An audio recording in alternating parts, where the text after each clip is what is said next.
Hey guys, my name is Numi and you've happened upon part 3 of the latest mega grading results videos. If you haven't already seen part 1 and part 2, then go back and take a look at those before you get to part 3 and you'll be able to follow the story from beginning to end. If you are watching this video and your name is Crown Collector, then probably you're going to be bored and best to pop along to your old friend Backyard Bullion and take a look at one of his silver pouring videos, which are much more interesting, and let him know how you feel about that. Let's move on to talk about the coins that are in this third part of the Silver Forum and others mega unboxing of NGC graded coins. One thing you will have noticed, and other people have pointed out, is there's quite a lot of repetition. And, you know, it's interesting why there is that repetition. Maybe it's safety in numbers. Maybe people follow where other people have gone before. But there does seem to be trends that, you know, one or two people start with a particular coin and then many other people then follow on and want to buy that particular coin. And I can understand that. I think it's an expensive thing to buy these things and then make mistakes. Grading is expensive. And people also take a look at coins that have been sold, and if they see coins selling after being graded at a good premium, then they go out and they find raw coins and they try and repeat that whole process again and again.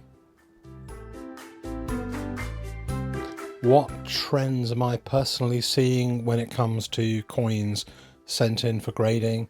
I'm seeing a lot more gold coins than I'm seeing silver coins. I think that people have realized that only pretty exceptional silver coins justify the cost of the grading, although people do grade for more than financial reasons. And there certainly seem to be a lot more personal reasons that people have when they build collections than just making money. Absolutely, for sure.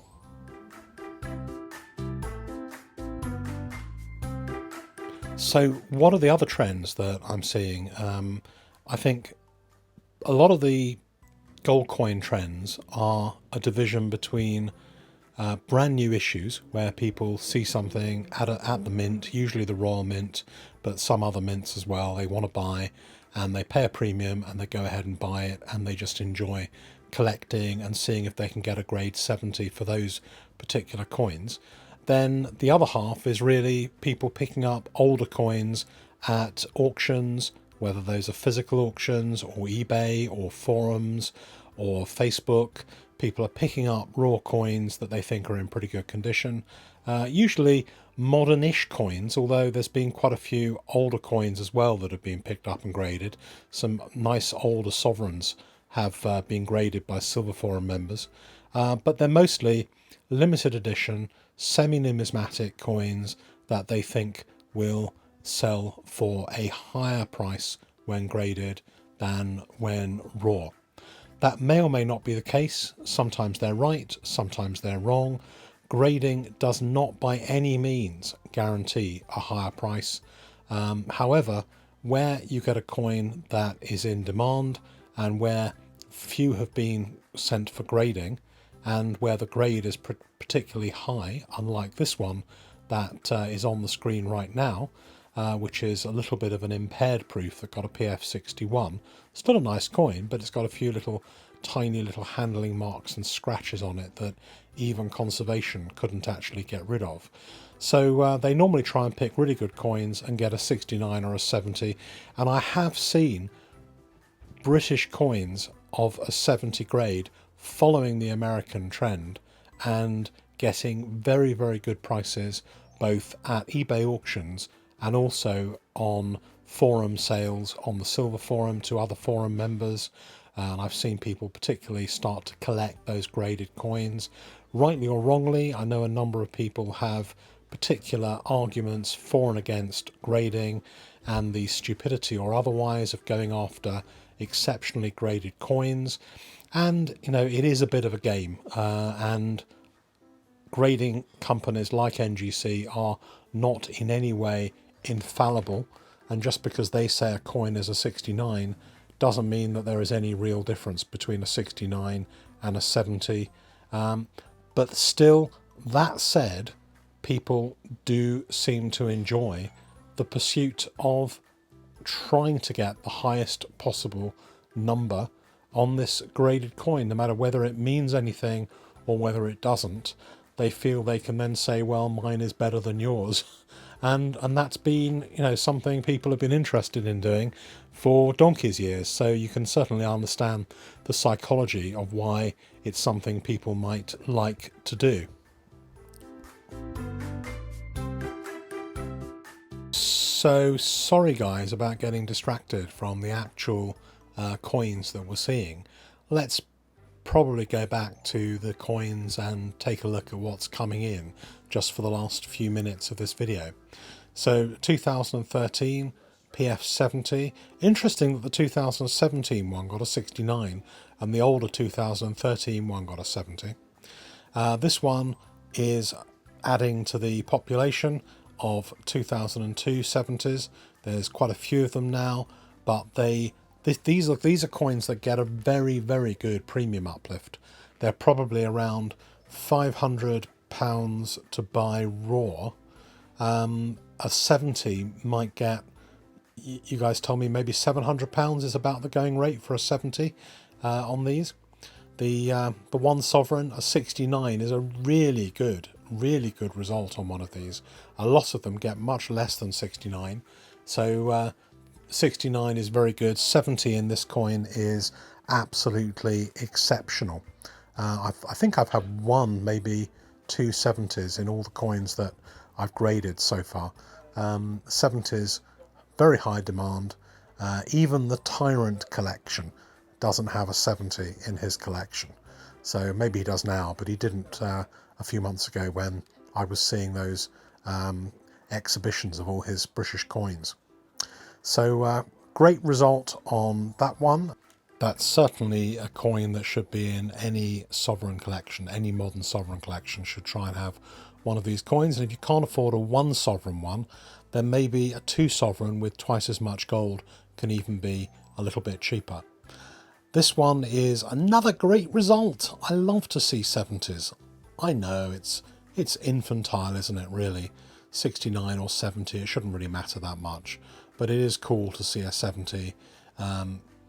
2008, this is, in my mind, in my eyes, so much nicer than the 2018 one. I put out a couple of videos on the new 2018 Britannia, but I've been looking at it over and over again, and I just think it's a bit mixed up. It's kind of semi-modern, semi-old-fashioned. I actually think the 2017 one is a little bit stronger as a design than the 2018 one. Here's a half sovereign, PF70, very, very nice. This pattern, it's quite cheap as a bullion sovereign. It's very expensive as a proof, but the bullion sovereign is not nearly as nice as the proof because it's too shiny. You can't really see the design at all on the bullion sovereign. Here's another one, Britannia and her chariot. I think this one is nicer than the 2018 one as well. I think they try and be a little bit too clever with some of these Britannia designs, and sometimes it doesn't actually work terribly well. I don't know what you guys think about that. Here is a proof £5, 5 sovereign, 1937 proof. This one got a 61, a proof 61. I thought it was probably going to get a 62 because of those tiny little scratches by George's chin. It actually got one grade lower than I was expecting, but it is still a nice coin. And if you are trying to buy one of these coins, there's no harm in going for a slightly lower grade coin, providing it's not an ugly coin, because there is a big difference in price between, say, a 61 and a 64. A 64 can be horrendously expensive. This one is the 2 sovereign. This one got a 62. I've actually had, I think, 2 of these that have been graded recently. Both of them got a 62. A 62 is a little bit on the low side for these coins. If you are buying them, you can often buy them raw, and you need to really look at the condition. Each coin, examine each coin really carefully with these, because those tiny scratches, they're in all the coins, but they can, if there are too many of them, devalue. This one is the one sovereign from the set. It got a 63 plus. It's a good grade, nice coin. Didn't get a cameo or ultra cameo, which is a shame, but the plus means they thought it was kind of almost a 64, but they couldn't quite give it a 64 because it had one or two little extra scratches in the field, maybe. But 63 plus is a very nice grade, and and excellent, really.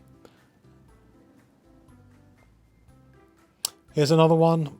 This is an older sovereign. This one is the George the Fourth.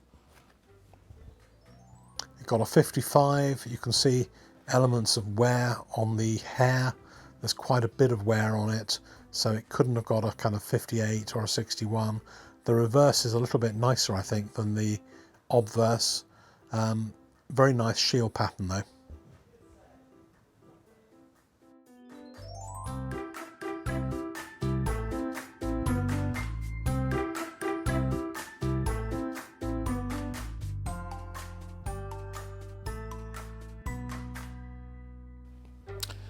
And so the last one in the box, which brings us to the end of the mega unboxing, is this 1820. It got an XF45, not a bad grade, but could have been better potentially. But the pattern, I think, of the 1817 to 1820 sovereign is my favourite of the pre-Victoria sovereigns. I really like the garter around the outside of the St George, and maybe other people like that too, which explains the popularity of the 2017 kind of 200th anniversary release as well.